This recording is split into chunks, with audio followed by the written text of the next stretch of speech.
I'm afraid, ladies and gentlemen, that one of these days we're going to go run fetch the ark, and we're going to be in more trouble than we ever thought about being as America. Somehow we get the idea that the presence of God is our national treasure, and that we can take the Bible and wrap it in the American flag whenever we get in trouble and say, go get the ark of God.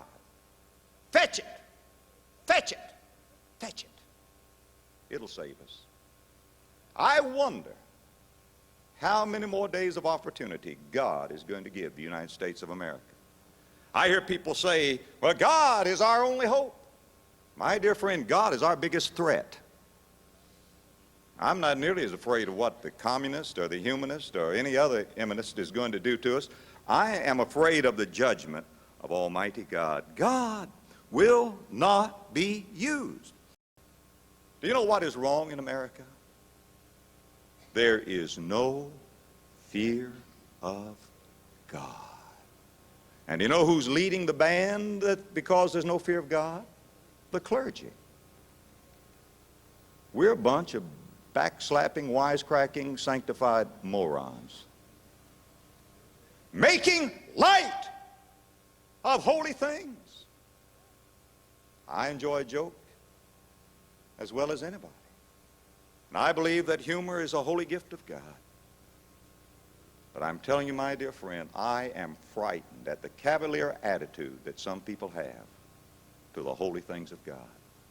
And we jest and joke about saying, I'll pray for you, brother. Would to God we would. Would to God we would. It's bad enough that we don't pray. But when it becomes a jest, you know, we're not to take God's name in vain.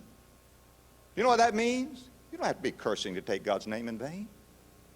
Just when you take that name with a lack of seriousness. With a lack of seriousness. We are talking about God.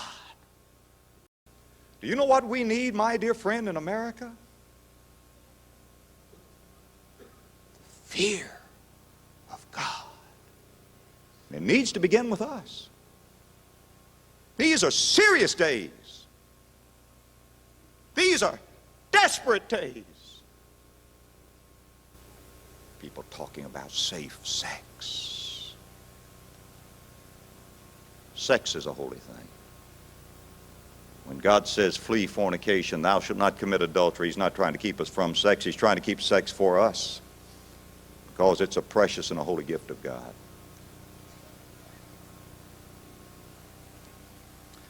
My dear friend, your sex is not safe till it passes the final judgment. And the gaze of a holy God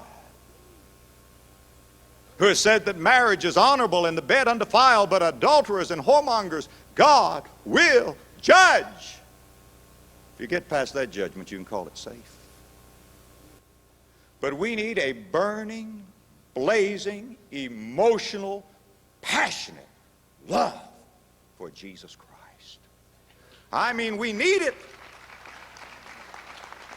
with all of our heart. And we don't need to worry about what somebody else thinks about it. You want to make somebody mad, I'll tell you how to do it. Just get happy in Jesus.